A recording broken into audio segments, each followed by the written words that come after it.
So ito na, mga kababayan, naku po. Eto na, unahin natin mga kababayan itong si Robin Padilla. Mga kababayan, eto na si Robin Padilla mga kababayan. Alam naman po natin, no, pagdating sa katangahan at kabubuhan, nangunguna po dyan ang ating number 1 Senador Robin Padilla. Mga kababayan, idinamay pa ni Robin Padilla ang matagal nang namayapang si Ninoy. Mga kababayan, kaya napahiya po siya sa pamangkin ni Ninoy na si Bam Aquino. Ito po mga kababayan, pakinggan po natin yung mga reaksyones. Senator Judge Padilla? Ito mga kababayan, pakinggan po natin yung mga reaksyones ni Robin Padilla. Nako po, nakakahiya man pero pakinggan na lang natin. Ito po. Wait lang, i-play ko lang. Judge Padilla? You may proceed with your interjection, sir. You have 2 minutes. Maraming salamat po, Ginoong tagapamahalan ko po. Tuloy. Tama po. Si Ninoy Aquino po ang kanyang alias ay Marshal Bonifacio para makauwi po siya sa Pilipinas nung nasa Boston siya. Oho. Pero wala naman po siyang confidential funds na wala po siya sa mga AR na confidential funds. Lilinawin ko lang ho. Okay. Pagdating ho sa prosecution, ang posisyon ng prosecution, yung mga pangalan ay totoong tao, di ba? Correct, no? You have not really mentioned aliases in any of your... Wala. Could you respond quickly? So ito mga kababayan, pakinggan po natin itong mga reaksyones ni Robin Padilla. Mga kababayan, patungkol po dyan, no, na pagdawit ni Robin kay Ninoy. Sir Judge Padilla? You may proceed with your interjection, sir. You have 2 minutes. Maraming salamat po, Ginoong tagapamahalan ko po. Tuloy ko lang po yung ating tanungan. Opo. Pagkatapos po niyong sumagot, pwede pong pati na rin sa depensa. Meron din po akong tanong. Kanina po, nahinto tayo kay Before Marshal you continue, Bonifacio. Senator Judge Padilla, next time, Attorney Christine, do you need a platform similar to it was Senator Lor. It was Attorney Lorna of first asked for it, but I noticed Ma'am the Elizabeth prosecution Hello po. has one. Would you wish Ma'am one Cory to be Malonzo, provided hello po. for you at the future time, Attorney Christine? And kay Ma'am Felisa Aguspina, hello po. Valentino, hello po. Nini TV Vlog, hello po. So pakinggan po natin si Robin na Attorney Christine, yes. mga kababayan. Judge Padilla, you may Opo. proceed. Balikan ko po, naputol po tayo kanina. Opo. Naniniwala po ba kayo na ang confidential fund para yaan po ay makakuha tayo ng informasyon para makasave ng buhay, para makakaroon tayo ng law and order? If used properly, yes, Your Honor. Okay. Opo. Kayo po, sa defense, naniniwala po ba kayo? Yes, Your Honor. Opo. Kung sa palagay niyo po, nung panahon na si Marshal Bonifacio ay may confidential fund at nalaman niya na merong magtatangka sa kanyang buhay, sa palagay niyo po ba buhay pa si Senator Benigno Aquino ngayon? Well, assuming, Your Honor, that the foreign occupants were those lone threats to his life, then probably yes, Your Honor. Salamat po. Kayo po. Actually, Your Honor, I'm not aware really of the circumstances during that time, Your Honor. So I Okay. cannot really comment intelligently on that. Yes, opo, yes, Your Opo. Honor. Sige. Si Marshal Bonifacio po ang may tuturing natin na nagbigay ng daan para sa people power. Yung kanya pong pagkamatay. Opo. Siya po ay na-assassinate. Opo. Sa palagay niyo po ba, kung meron siyang confidential fund nung panahon na yun, ay nagkaroon siya ng information na merong assassination na magagawa sa kanya? Likely, Your Honor. Salamat po. Pangalawang tanong po. Palagay niyo po ba kung meron confidential fund si Senator, former Senator Angara, na sa ngayon ay Secretary ng DepEd, maaari po bang napigil niya ang mga shooting incident sa mga paaralan? I cannot speculate. Wala pong speculation. Sa tingin lang po niyo, kung meron siya, Speculate. sabi niyo po kasi kanina, sumang-ayon po kayo, kung may confidential fund, maaring makapigil, makapagbigay ng kapayapaan, law and order. Sa palagay niyo po ba, kung meron siyang confidential, ano lang naman po yun, yes or no? Kung hindi po kayo naniniwala, hindi no. No, Your Honor. Okay, salamat po. Kayo po. It can, Your Honor, if the purpose of the confidential fund is to conduct surveillance, Your Honor, on the threats. So, kaino. Yes. Tama ba yung aking diksyon? Kaino. Salamat po. Salamat po sa inyong dalawa. Sa isang tanong na lang po sa ating saksi. Naniniwala po ba kayo na hindi pa naman talaga natapos ang investigasyon ng COA dito patungkol sa sinasabing akusasyon sa ating Vice President? Yes, sir. Nasa stage pa po, sir, ng submission of yung decision for the motion for reconsideration. So ngayon mga kababayan, yung mga katanungan ni Robin, pinaparinig ko sa inyo lahat. Pinapakinggan ko rin kasi pagka si Robin talaga magsalita, mga kababayan, wala man kung gana mag-react. Kasi nga, isa lang aking masasabi eh.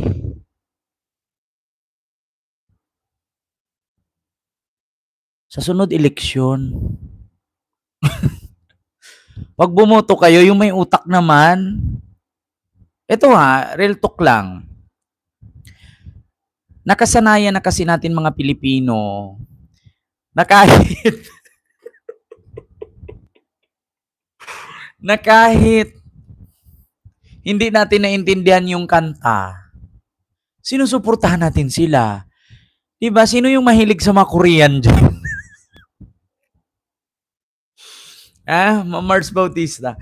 Sino yung mga mahilig sa Korean dyan?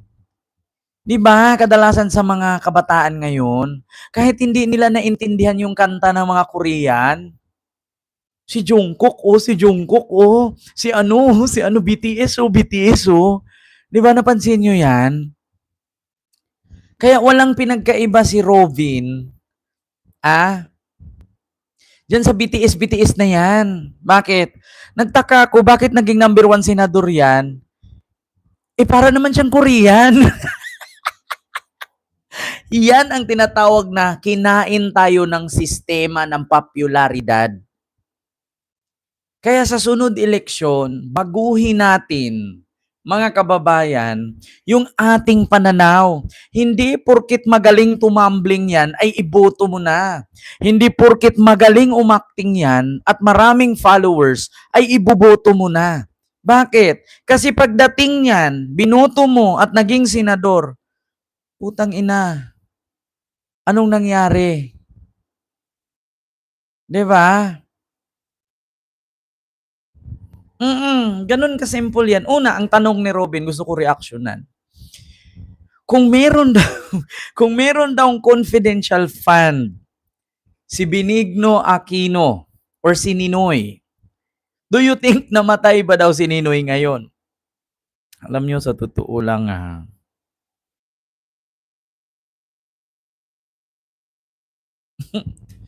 wala akong masagot eh. Diba? Wala akong masagot. Bakit? Kasi una, bakit mo bigyan ng confidential fund si Ninoy kung ang nagpapatay sa kanya ay ang kamag-anak lang naman niya?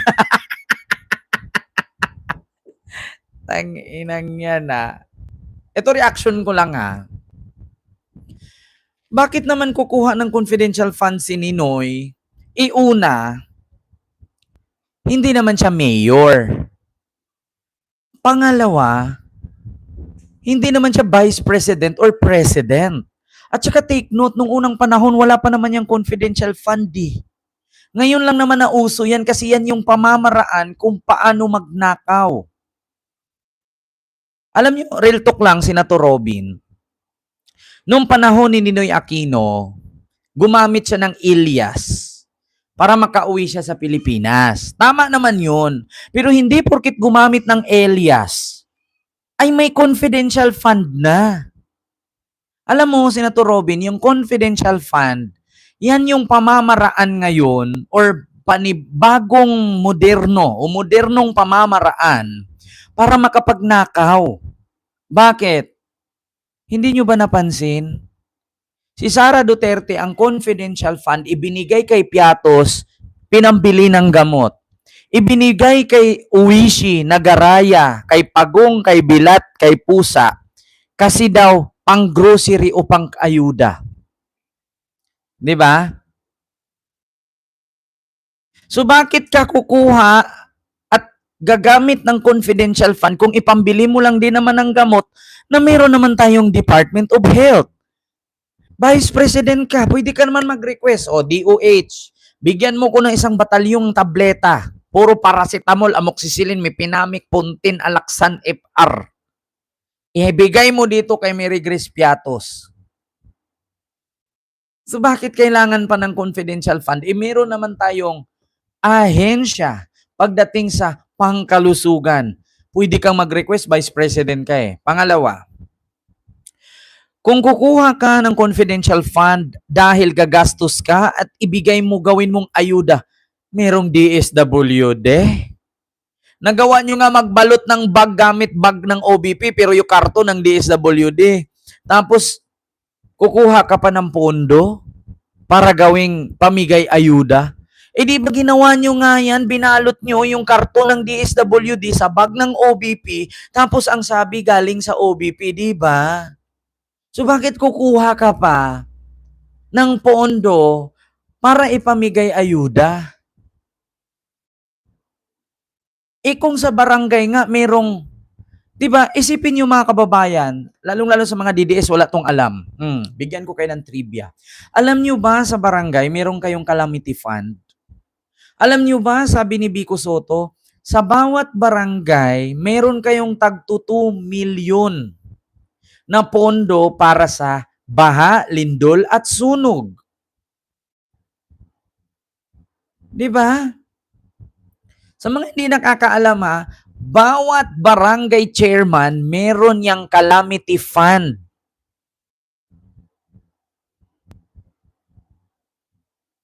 Meron yang ayuda. Bakit kukuha pa si Sara na ang kanyang opisina, meron din naman yung pondo pang ayuda, bakit sa confidential fund pa? At bakit ka gagamit ng alias na bigyan mo ng confidential fund? So yun kasi yung way o modern way para makapagnakaw. Hindi kasi siya makapagnakaw sa DPWH eh. Bakit? Kasi wala naman siya proyekto. Kasi kung may proyekto si Sara, makakapagnakaw siya dyan sa DPWH. Ngayon, wala siyang proyekto, kaya dyan siya gumawa ng paraan para makapagnakaw. Yun yung tinatawag na acknowledgement receipt. O sa madaling salita, matamatang resibo. Ang gastos ni Sara, 100,000, gawin niyang 10 million. Bakit? Acknowledgement lang naman, sulat kamay. Pangalawa, peke naman yung pangalan dyan eh. Kahit hanapin nila yan, hindi nila yan makikita. Diba? Ganun yun, Senator Robin. Hindi porkit gumamit ng alias ang mga naunang bayani at mga naunang personalidad ay may confidential fund na.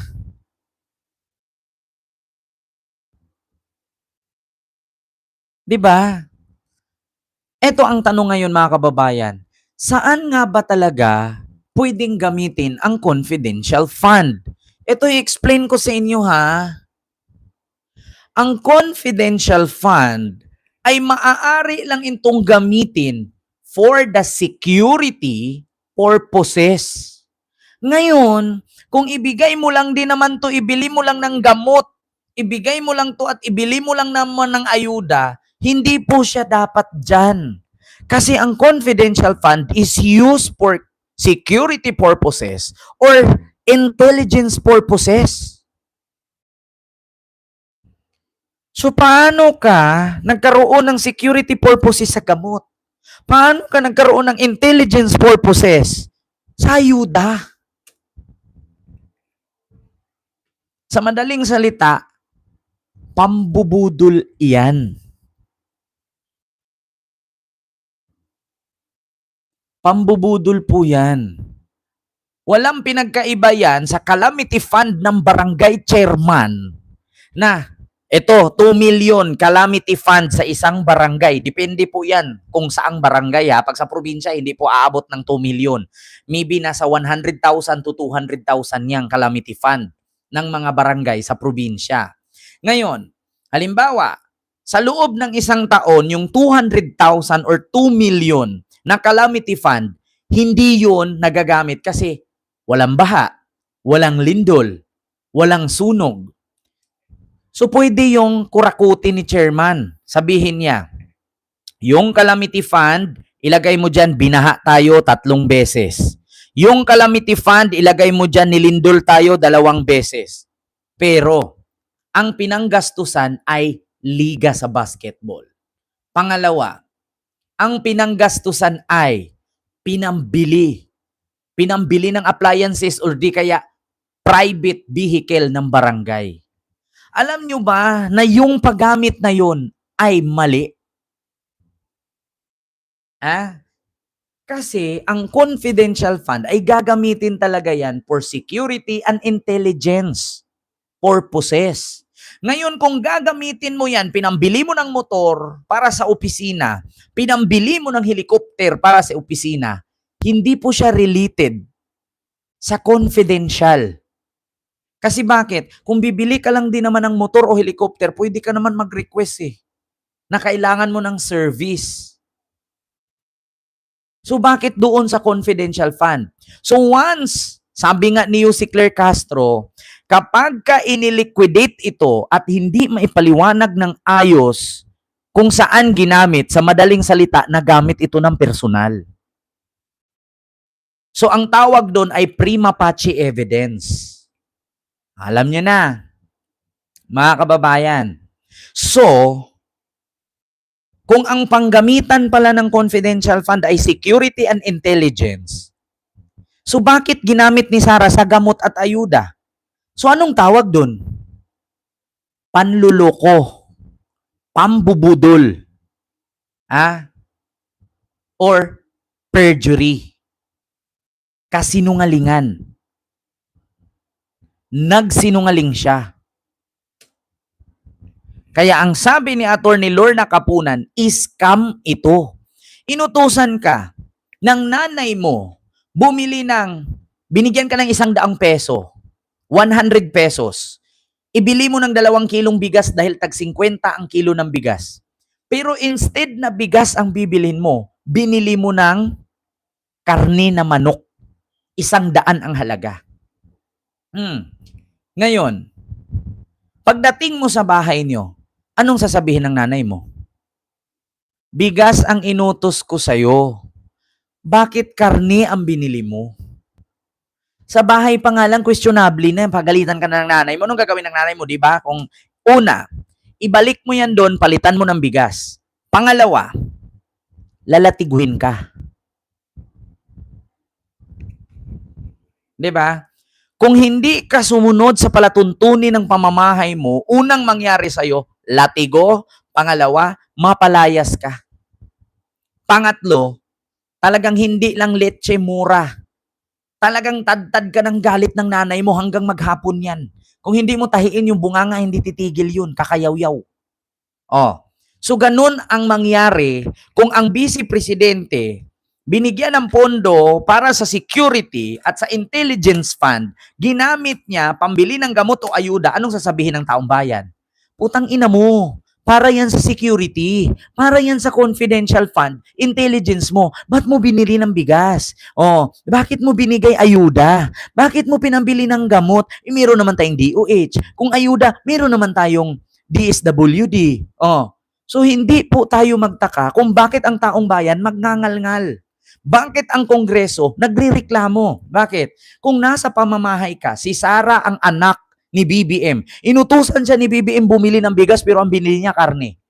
Anong sasabihin ni BBM sa kanya? Talagang puro galit yung gagawin ni BBM. Bakit ka bumili ng karne? Ang dami nating ulam. Bigas ang kailangan natin kasi gutom tayo. Kaya sa rason na nagrereklamo ang mga kongresista, kasi hindi naman talaga tama yan eh. Pangalawa, paano pa naging mali? Una, okay lang naman yun kung ang pinagbigyan mo ng gamot at grocery ay totoong tao. Kung ang pinagbigyan mo peking pangalan at hindi mo maipresenta, talagang lalong magagalit ang taong bayan sa iyo. 'Di ba? Pangalawa pa diyan o pangatlo, totoo ba talaga na gamot at ayuda ang binili? Saan yung resibo? Wala. Kasi bakit? Mata-mata lang eh. Kaya yung taong bayan, hindi masisisi ni Sarah kung bakit ako, kayo, tayong lahat, malaking katanungan. Saan mo dinala ang pera? Magnanakaw ka. Sinungaling ka. Budol ka. Scammer ka. Kaya hindi mawawala sa bunganga ng mga tao yan. Bakit? Ang confidential fund for security and intelligence. Tapos binili mo ng gamot, binili mo ng ayuda. Pangalawa, saan yung binigyan mo ng gamot at ayuda? At sino sila? Bakit ang pangalan Amiri Crispiatos? Ba't hindi mo mapakita? Si Uishi, Nagaraya, si Bilat, si Pusa, si Pagong. Nasaan yan sila? Kung hindi mo maiharap yan, sa madaling salita, ninakaw mo yan. Tapos sasabihin ni Robin Padilla, maraming bayani gumamit ng alias. Kahit ako, hindi naman ako Kent Garcia eh. Alias yan. So, ibig sabihin, may confidential ba din? Kasi alias yung ginamit kong pangalan. Yun bang Kent Garcia, totoong pangalan mo yan? Hindi po. So, hindi po porkit gumamit ako ng pangalang Kent Garcia, ay may confidential fund ako. O, alam nyo na, mga kababayan, yung mga palusot ni Robin, kabubuhan yan. Si Ninoy daw, kung meron daw confidential fund si Ninoy, do you think pa daw si Ninoy patay? Mga kababayan, kung ganito pong taon, si Ninoy Aquino, patay na yun. Ilang taon na nakalipas. Katanda-tanda na siguro ni si Enrile nga, namatay ni. Di ba? Ganun yun, mga kababayan.